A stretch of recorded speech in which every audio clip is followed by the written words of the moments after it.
Minister, honorable members, and fellow South Africans, good day.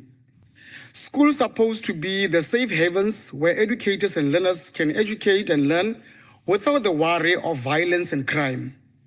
When parents leave their children at the school gates, they do so with the comfort that their children will be protected with no harm coming their way. Sadly, that's not always the case, as we note reports and see videos trending on social media of horrible incidents on school grounds. Violence in school interferes with the goals of school systems that are meant to provide education and enculturation to the younger generation. Classroom overcrowding and ineffective discipline render a school environment unconducive to learning and teaching, but permeate for crime and violence. Time spent resolving violence-related problems take up valuable teaching time and makes the work of educators more difficult. It is against this backdrop that it was heartening to witness the signing of the Safe Schools Protocol, agreement between the Minister of Basic Education, Honorable Gwarube, and her police counterpart last month.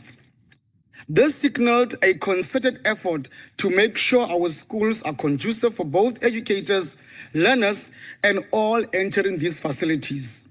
This agreement is a clear vision to create safe and child-friendly schools and will ensure that all schools are linked to local police stations and supported through functional school safety committees.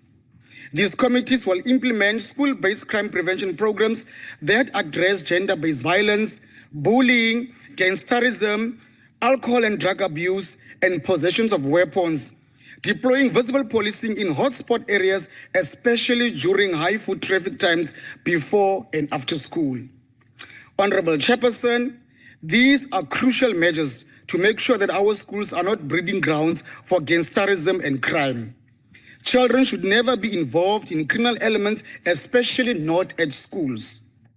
Educators should have the peace to carry out their responsibilities without fear and intimidation and be the true carers and nurturers they ought to be, grooming the future leaders of this nation and beyond. Honorable Chair, the South African Early Childhood Review 2024 indicates that many ECD centers are unregistered and do not meet the norms and standards, with many practitioners working in these centers who are not necessarily qualified. This is further compounded by the fact that early childhood development training has largely been ignored in the South African higher education policy space.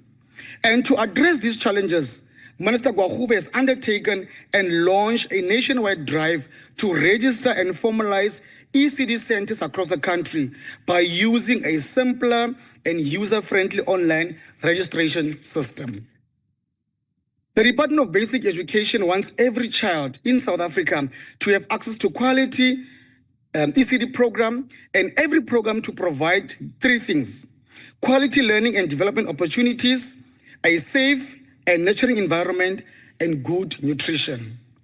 Registration is the first step in making this possible.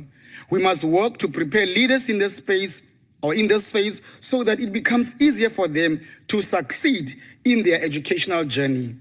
Many times we place a lot of energy and focus on when learners are exiting their schooling careers and prop money and resources into camps and curriculum catch-up programs. However, with this renewed focus, to water the log while it's still wet is a welcome note.